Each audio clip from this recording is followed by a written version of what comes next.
Est-ce qu'une simple querelle a failli tuer la monoplace aux États-Unis? Comment est-ce que la NASCAR, en perte d'audience dans les années 80 et 90, s'est retrouvée leader alors que concurrencée par la monoplace plus populaire? Dans les années 90, deux séries se battent pour décrocher la place de pinacle du sport automobile américain.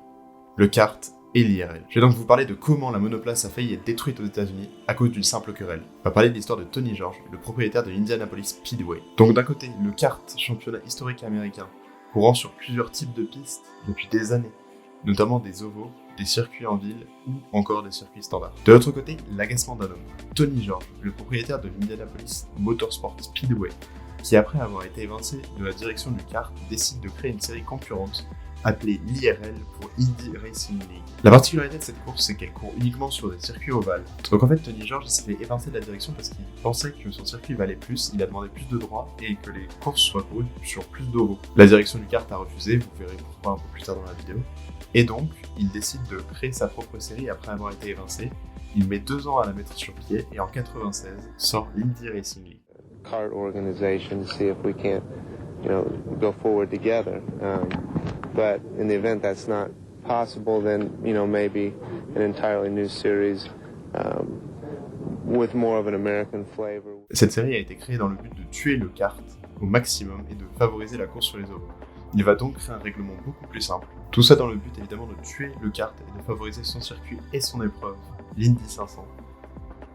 Mais on en reparle. Tout d'abord, le kart, aussi appelé Champ Car après sa résurrection en 2003, est une série d'excellence de monoplaces américaines. Elle est également créée et dirigée par une grande partie des écuries et des pilotes en course. Le kart, c'est en fait une réglementation simple, des circuits variés, une direction par les écuries. Bref, ils ont tout pour réussir. Ils réussissent, les audiences explosent, les courses sont intéressantes. Mais vous allez me dire, aux États-Unis, il y a un autre sport qui est très important, la NASCAR. Et qu'est-ce qu'elle devient la NASCAR? Eh oui, pendant que les audiences du kart explosent, les audiences de la NASCAR ne font que stagner. L'Indy 500 sera devant sur quasiment toutes les années 90 en termes d'audience par rapport aux plus gros événements de NASCAR de l'époque. Bref, tout le monde est content jusqu'à ce que notre ami Tony ait un désaccord avec l'ensemble de la direction du kart et décide de créer sa propre série après avoir été évincé en 1994. La direction du kart décide qu'ils peuvent faire sans l'Indy 500, qui était la course la plus lucrative à la fois pour les sponsors et pour les équipes. On voit donc cette course mythique être retirée du calendrier suite au désaccord avec Tony George qui décide de faire sa propre série. Et enfin actuellement avec ses circuits historiques, on vous voit Spa qui vient de sortir le jour où j'enregistre cette vidéo. Bref, on rappelle qu'à la base, ce championnat est créé par les écuries de course. C'est elles-mêmes qui gèrent la chose, et il est triste de voir des courses aussi mythiques disparaître d'un calendrier. Bref, selon des récits, notre protagoniste Tony George n'est pas encore à l'aise avec le business, il est encore débutant, il fait des erreurs, et il a potentiellement gâché la chance qu'il avait de garder l'Indy 500 en carte. Il est maintenant l'heure de vous parler de l'IRL, ou Indy Racing League, créée par Tony George en 1996. Elle accueillera beaucoup d'écuries avec une réglementation plus simple. La différence majeure de cette réglementation plus simple est qu'elle demande moins de développement pour les équipes.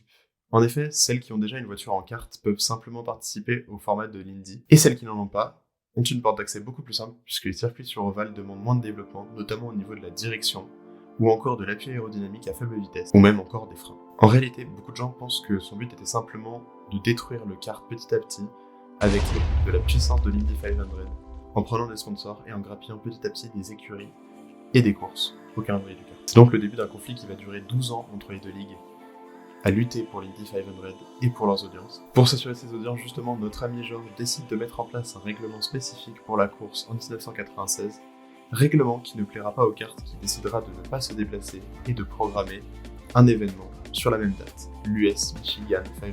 Les personnes présentes à Indianapolis rapportent que le circuit avait l'air désert, comme si l'événement semblait amateur, désorganisé ou encore très petit. Il a donc été déserté par les spectateurs, les sponsors et les écuries à cause de la notoriété du kart. Le projet proposé par Tony George était de bloquer 25 places pour les voitures de la réglementation IRL sur les 33 places disponibles au total, ce qui permettait uniquement à 8 voitures de la réglementation type kart de pouvoir se présenter à Indianapolis. Malheureusement, aucune grosse équipe du kart décide de se présenter et la course est quand même maintenue, malgré une audience bien moindre. Et donc là, vous allez vous dire, le projet IRL, est-ce que ce serait pas un échec? Eh ben en fait non, parce que dans les années qui suivent, le kart perd beaucoup de choses, à la fois de l'audience, des pistes et des écuries.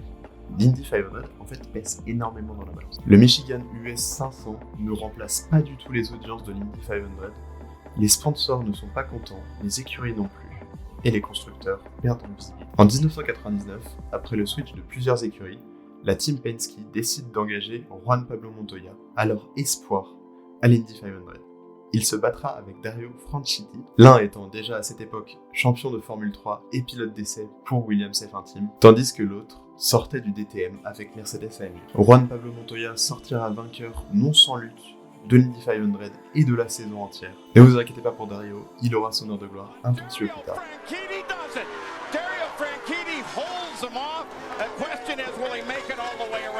En 2000, sans doute suite aux actions de Tony George, le kart perd beaucoup d'audience sur les circuits ovales et en gagne sur les circuits en ville. Il décide donc de tout miser là-dessus et de partir à l'étranger pour gratter de l'eau. Tout ça en faisant du ménage dans la structure, il limoge le CEO et décide de mettre un pilote, Bobby Rahal, à la tête du kart. Évidemment, cela n'est que temporaire, le temps de trouver un vrai dirigeant, mais Bobby Rahal restera tout de même un certain nombre de temps. L'année 2000 verra également un lot de désastres continuant en 2021 avec un scandale. Ce scandale éclate suite à une succession de pilotes qui tombent dans les pommes lors des essais suite à des forces G exercées par le banking d'une piste brésilienne.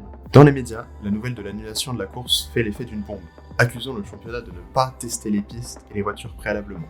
Les retombées sont terribles, surtout après la mort de 2 pilotes sur la saison 2000, qui a malheureusement vu la perte de Gonzalo Rodriguez à Laguna Seca et de Greg Moore au California Speedway, le tout en à peine 2 mois. Le kart fait face à un scandale dont ils ne peuvent pas se remettre. Ils finiront banqueroute en 2003, après une tentative ratée de sauver la série par l'achat de la société par un groupe d'actionnaires qui représentait alors déjà environ 22,4% des parts. Des tensions avec les constructeurs se développent également, faute de décisions jugées moins favorables. En fait, suite à un désaccord sur la réglementation moteur impliquant des soupapes de décharge turbo développées par Ford et Honda, Toyota décide de se retirer. Mais Toyota ne se retire pas de la monoplace américaine, ils partent chez l'Indy Racing League. Mission réussie pour Tony en 2003. Le kart est mort et il peut récupérer ses dus, notamment le nom IndyCar dont il a dû céder les droits depuis 1996 et un accord juridique avec le kart, arrivant donc à expirer. Il a récupéré de grands circuits, de grandes écuries et de grands pilotes. Et même des constructeurs se poussent à sa porte pour participer à sa série. À partir de ce moment-là, on voit la naissance de l'IndyCar comme on la connaît maintenant. Une formule à la carte parmi ses fournisseurs, avec une course centrale, l'Indy 500. Bref, Tony a réussi à accomplir sa mission et prouver que sa course restait la plus importante.